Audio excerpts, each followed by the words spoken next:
নথৈ আনন্দিত হৈছোঁ যেতিয়া কিবা এটা অনুষ্ঠান এনেকুৱা অনুষ্ঠিত হয়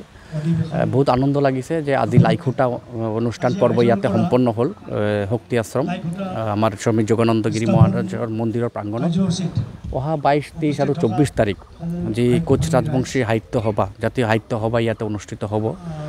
এই 3 দিনীয়া কাৰ্যসূচীৰে যে লাইখুটা অনুষ্ঠান মই প্ৰত্যেক ব্যক্তিসকলক কোচ ৰাজবংশী জাতিৰ শ্ৰদ্ধাৰ ব্যক্তিসকলক মই অনুৰোধ কৰিছোঁ আৰু সাহিত্যিক প্ৰেমী কোচ ৰাজবংশী জাতিৰ মানে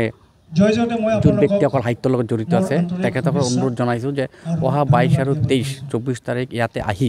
উপস্থিত থাকি এই জাতিৰ যি সাহিত্য এই জাতিৰ সাহিত্যটো মানদণ্ডটো আৰু আন্তৰ্জাতিক লেভেললৈকে যাতে পৌঁছাব পাৰে এই সাহিত্যলৈ চৰ্চা হ'ব লাগে আমি জানো যে ভাষা জাতিৰ মেৰুদণ্ড আৰু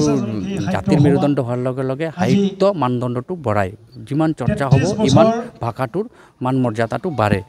আজি 16তম অনুষ্ঠান হ'বলৈ গৈ আছে আৰু আপোনাৰ 33তম প্ৰতিষ্ঠা মানে বাৰ্ষিক অধিৱেশন আপোনাৰ 16তম কিন্তু 33তম প্ৰতিষ্ঠা দিৱস হিচাপে গৈছে তো যিনক সাংবাদিক বন্ধুসকলক আপোনাৰ এই চেনেলৰ যোগেদি মই প্ৰত্যেক কোচ ৰাজবংশী ব্যক্তিসকলক আৰু বেলেগ জাতিৰ ব্যক্তিসকলক মই মানে আপোনাৰ এই সাংবাদিক চেনেলৰ মাধ্যমত অনুৰোধ কৰিছোঁ আহি ইয়াতে এটেণ্ড কৰক কোচ ৰাজবংশী জাতিৰ সাহিত্যলৈ চৰ্চা কৰক জাতিৰ সাহিত্যৰ মানদণ্ড আগবঢ়াই লৈ যাওক ইয়াতে বড়ো মানুহ আহক বেংগলী মানুহ আহক অসমীয়া স্পিকিং লেংগুৱেজ মানুহ আহক বা বেলেগ ধৰণৰ বেলেগ জাতিৰ মানুহ আহক মুঠতে ৰাজবংশী জাতিৰ সাহিত্য সভাটো যাতে এটা ডাঙৰ স্তৰ গৈ পায় সেইটো কামনা কৰিছোঁ আজি লাইখুটা স্থাপন অনুষ্ঠানত আপুনি উপস্থিত থাকি কোচ সাহিত্য সভাৰ পতাকা উত্তোলন কৰিলে হয় অনুভৱ কৰিছে কি ক'ব নাই সঁচাকৈ ভাল লাগিছে একচুৱেলি যোৱাকালি মই খবৰ পাইছিলোঁ আজি লাইখুটা স্থাপন কৰাৰ কাৰণে মই আহিব লাগে তো অহাৰ পিছত সঁচাকৈ ভাল লাগিছে কাৰণ কি হয় আমাৰ কোচ ৰাজবংশীৰ যি প্ৰতিষ্ঠা দিৱস এতিয়াতো 33তম প্ৰতিষ্ঠা দিৱস লগতে অধিৱেশনখনো হ'ব গতিকে মই দেখিছোঁ যে আমাৰ সাহিত্য সভা বহুত আগবাঢ়িছে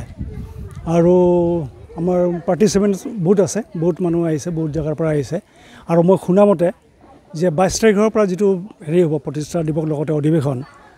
ইয়াতে বাহিৰৰ পৰা নেপাল বেংগল এনেকৈ বাহিৰৰ পৰা বহুত আমাৰ ৰাজবংশী মানুহ আছে সিহঁতো আহিব ইয়াত যোগ দিব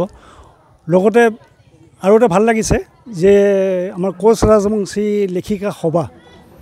সভাও আছে আৰু তেওঁলোক বহুত অলৰেডি কিতাপ ওলাইছে কিতাপ লিখিছে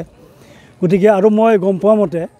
এই লেখিকা সভা অলৰেডি গুৱাহাটী তেজপুৰ এনেকৈ বহুত জেগাত তেওঁলোকে ব্ৰাঞ্চ খুলিছে লগতে আমাৰ এই লেখিকা সভাৰ কি উপসভাপতি আৰু লগতে বহুত আছে মই তেওঁলোকক লগ পাইছোঁ সঁচাকৈ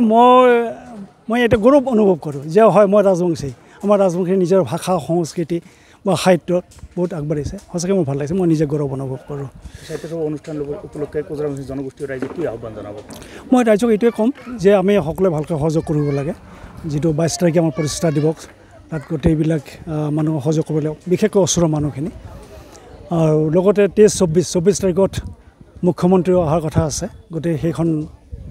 অধিৱেশনত সভাত যাতে মানুহে সকলোৱে যোগদান দিয়ে সেইটো মই কামনা কৰিছোঁ আৰু সেইটো মই সকলো ৰাইজকে শুভেচ্ছা জনাইছোঁ